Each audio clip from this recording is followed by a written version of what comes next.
আজকের ভিডিওতে জেনে নেব কিছু ইম্পর্টেন্ট বায়োলজিক্যাল টার্মের ফুল ফর্ম সম্পর্কে। এক নম্বরে রয়েছে এডিপি। এডিপির ফুল ফর্ম কি? Adenosine diphosphate.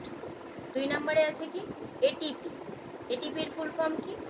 Adenosine triphosphate. তিন নম্বরে রয়েছে কি? এনএডিপি। এনএডিপির ফুল ফর্ম আমরা কি জানি? Nicotinamide adenine dinucleotide phosphate. চার নম্বরে রয়েছে কি? আরইউবিপি।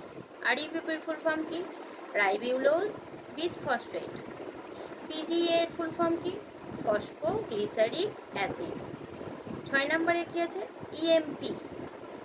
ইএমপি ফুল ফর্ম হচ্ছে এমব্রেন মেয়ারহফ পার্নাস। এটা তিনটে বিজ্ঞানীর নাম অনুসারে হয়েছে। ইএমপি পাথওয়ে বলা হয় যেটাকে। ইটিএস। ইটিএস এর ফুল ফর্ম কি?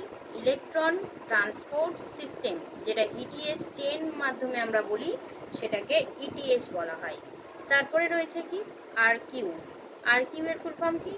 Respiratory quotient. তারপরে রয়েছে ডিএনএ। এটা আমরা সকলেই জানি। ডিএনএ এর ফুল ফর্ম হচ্ছে ডিঅক্সিরাইবোনিউক্লিক অ্যাসিড। আরএনএ এর ফুল ফর্ম রাইবোনিউক্লিক অ্যাসিড। এরকম আরও অনেক কিছু জানতে চ্যানেলটিকে অবশ্যই সাবস্ক্রাইব করুন।